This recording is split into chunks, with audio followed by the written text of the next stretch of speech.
circles, media engagement, opportunity curation. Founders Tanzania is shifting how early stage entrepreneurs access opportunities for funding, visibility, capital, and capacity. So Mr. Kusi Luka has been among the key players in the ecosystem in Tanzania. I would love to welcome you on stage, Mr. Kusi Luka. I hope I'm pronouncing your name perfectly. Karibu, so we can begin our conversation. Please, my apologies if I butchered your name. No worries. Can you hear me well? Yes, I can hear you very well. Interesting. My name is Kusiluka. You can short it as Kusi. Thank you for Kusi. a very wonderful introduction, Madam Anna. I'm happy to be here. I'm invited by my good friend Tuti. And congratulations for a really good event. Oh, congratulations to Tuti. So I look forward to learning a lot from you. As a founder myself, but as a person who has been in the ecosystem for some time. I remember the birth of Smartdarasa and the likes. Yes. Impressive, yeah. So as a founder, what are the funding barriers have you personally faced when launching your ventures, and how did those experiences shape your views on alternative capital models? All right. Yes. Yeah, very interesting question. So I'd start answering that question with the Tanzania Startup Association report, 2024 report, whereby in all the foreign direct investment that was received in the country in the year 2024, we recorded at around 56 million. Over 78% of that went to fintech. But guess how much of that went into edtech and health tech and other very pressing sectors? It's only less than 2% went to edtechs. Precisely it's around 0.5, less than 0.5.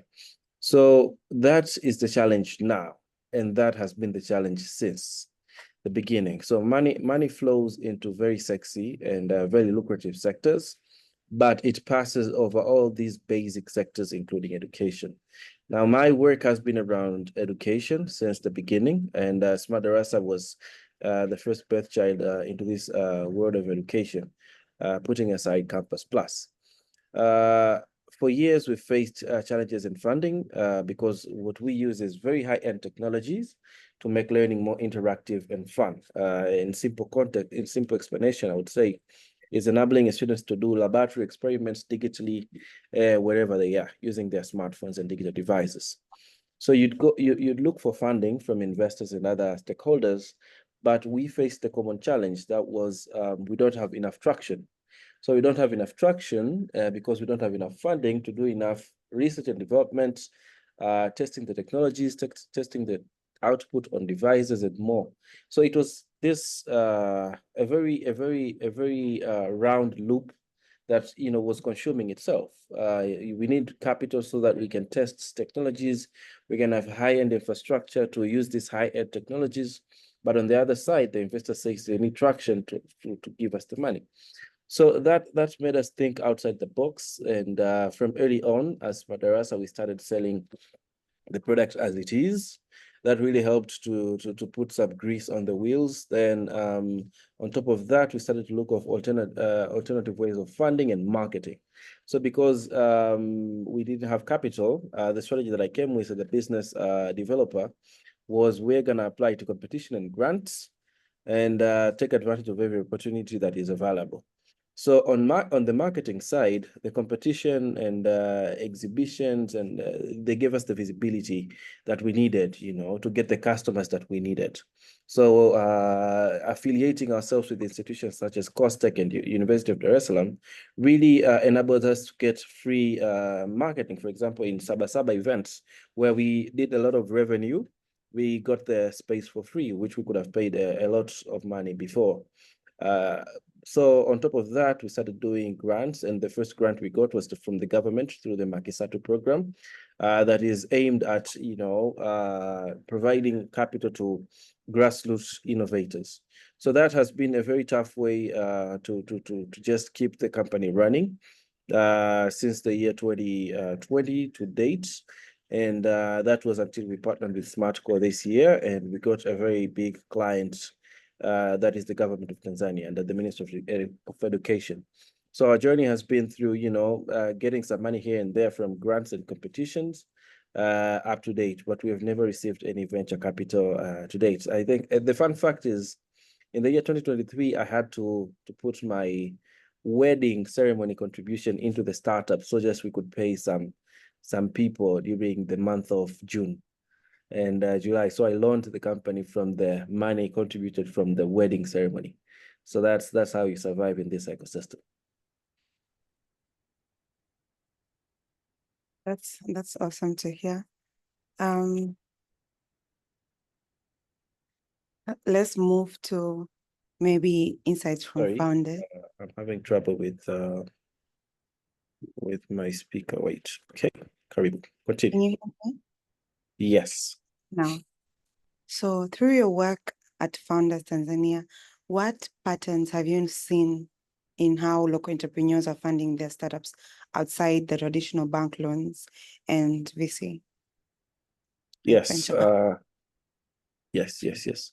So prior to this event, I sent out a poll in the Founders Tanzania community, and out of the respondents, over 50% of them said the capital they have came from their own pockets. So when you talk to students in universities, they'll mostly say it comes from the loan they get from the government, student loans, and the like.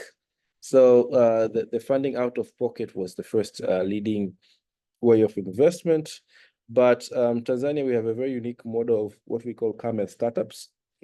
These are startups that think of having revenue from day one. And so the 50% was saying it's their own capital, then around 20% said reinvested revenue has been part of their capital, been a key driver of their capital.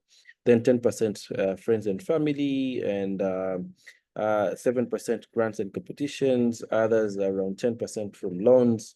Then an interesting scenario is other founders get money from vicoba and SACCOs.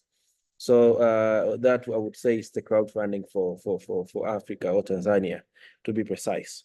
So that is the actual reflection of a typical Tanzanian founder to date. A lot of them start with the money out of their own pockets. Even family and friends don't have that much of contribution compared to other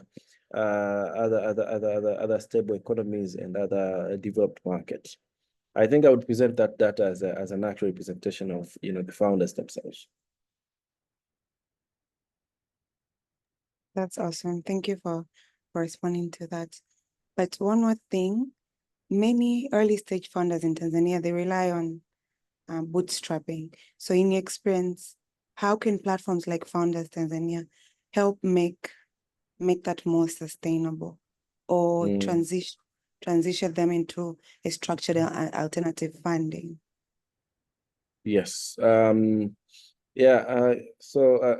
as I said before, so given the peculiar situation of Tanzanian startups, I think they don't really have much of an option.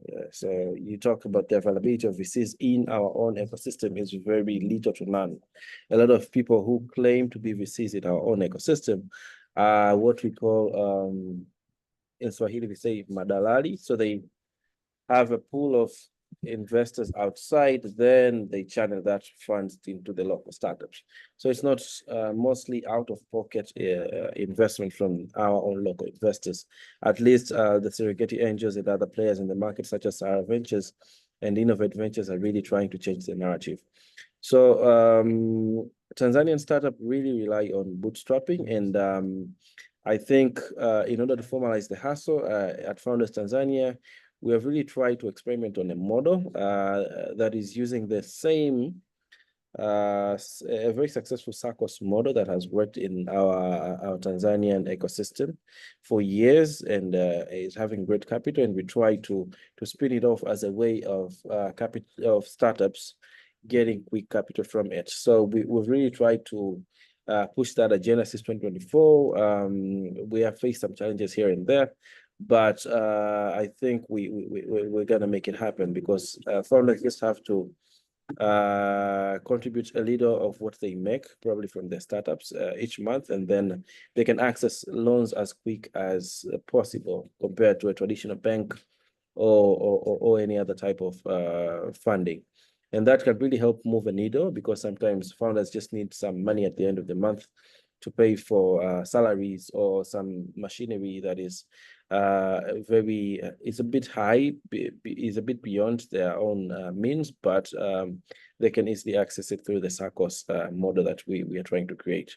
So I think that is what we have been trying to do as Founders Tanzania, to try to mobilize founders into this Founders Fund, which we are really trying to spin it off as a successful story, or eventually by the end of this year. That's really impressive. And what do you think investors often misunderstand about Tanzanian founders' needs, especially when it comes to flexible capital? Yes. So I think we're often compared to our counterparts in East Africa, the Kenyans and the Ugandans. And yes, in the investors' eyes, we really underperform. But I'm really glad to be in Tanzania and working with Tanzanian startups, because we have a very peculiar type of startups, which we normally call them common startups. They're very sustainable. Our rate of failure is very low compared to other startups in other ecosystems, because you'd have startups like 54 Gene that raised over 50 million, I think, dollars in Nigeria that just failed. And you have a startup like Nala that was profitable, I think, since the if not the third or the fourth year of its establishment, and it has raised over $40 million last year or the year before that. So those are both fintech startups, but you'd see a Tanzanian startup that was profitable since the Series A round. And you'd have a company that failed after raising over $50 million. I think it was in Series C or D round. So that peculiar character does not impress investors at first glance, but it really helps build sustainable businesses that solve the actual problems in this economy. So you'd see money flowing into very lucrative ventures. Fintech and agri-tech have had a very big share of the investment, and very basic sectors such as healthcare, edtech are being passed on. But I believe these are the kind of sectors that are going to create also not only a very big impact in the community, but also are going to create the next version of billionaires in Africa, as the tides are changing right now. So the investors come with the Silicon Valley mentality, but in our peculiar ecosystem, I think they have to rethink the way they see startups, the way they are looking for the remix of Uber, the remix of Google, the remix of YouTube. I think they have to come with a different pair of lens to just pick out the winning stars in our own ecosystem. That's awesome. And one more thing, what advice would you give a founder who wants to explore alternative capital but does not know where to start or what's available? All right, so founders in our ecosystem, they must have something in hand. So before they start exploring alternative capital ways. Because that's the reality is. In other ecosystems, you'd wake up with an idea and get some funding.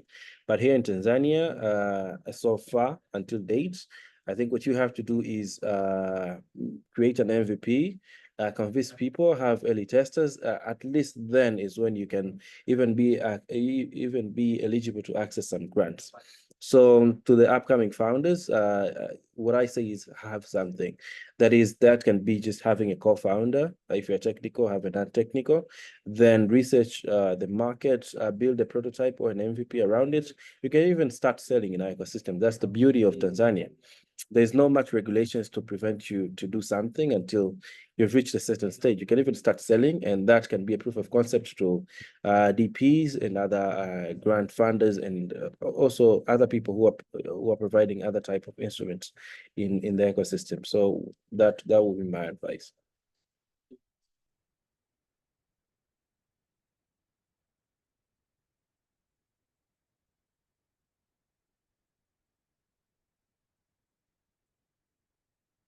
Hello, Anna. I can't hear you. My apologies. I not unmuted my mic. Okay. Sorry. So given your experience, it's safe to say you have experienced both building companies, but also you've experienced supporting founders. So what's one alternative funding solution you believe could really work for Tanzania if implemented very well? And why hasn't it yet worked to the capacity you think it could be? It could have had potential to. So I think I would agree with the first speaker. Revenue-based financing would really work in our own ecosystem, because there's a lot of factors that are hindering other types of instruments, such as even VC funding. There's a lot of policies that are around, when investors come in, the government takes a cut. When investors exit, the government takes a cut. Now there's even a cut on retained earnings. I don't think that the bill has been passed yet, but that was proposed in the parliament. So there's a lot of roadblocks in other types of financing, but revenue-based financing, I think that would really work. Given the nature of our startups, as I said before, these camel startups think of revenue from day one. So if you can give them the 100 million they need, and you need 150 million in return, so they can chip away some percent of their revenues to pay you back. And I think that can really work in our ecosystem, because a lot of startups claim that revenue is reinvesting their own revenue is one of the ways they grow their capital. So if that works for a lot of startups in our ecosystem, I think revenue-based financing would go a long way in making the change that we need. The reasons that such structures and other ways of financing, such as the SACCOs and the grants are not widely available, is the lack of information, or the underinformed founders, and sometimes it's even their own internal issues, such as record keeping and also finance monitoring techniques and the like. And I think that's the gap that we're trying to fill with Founders Tanzania, providing access to opportunities and visibility on these startup founders, so they can be aware of what is happening, the opportunities available, and they can take advantage of. So, yeah, revenue-based financing is what I would recommend. Okay, that's awesome. So just to sort of close this conversation, what do you think should be done to make funding more inclusive, especially for women, young people, and people that are outside the major city who are sort of forgotten when it comes to startups and funding? All right. I think number one is democratizing the awareness. As I said, in Tanzania, there's a lot of opportunities that are here, not only local based, but they come from international organizations. But a lot of people don't know about them, and that has been with the way that our whole ecosystem has been built. In contrary to economies like Kenya, Kenya has been a capitalist nation since independence, but Tanzania was a socialist nation. Then we started being capitalist from the late 1990s. So that denies us that opportunity to create really good infrastructures so that we can provide inclusive opportunities and inclusive ways of financing. And I believe we have to also be intentional. So for example, we can have like deliberate funds that are for women and youth that can really move the needle in the other way. So I would say is democratizing awareness, because a lot of people do not know. And the number two would be intentional financing, intentional way of, financing these youth and women and other types of inclusivity.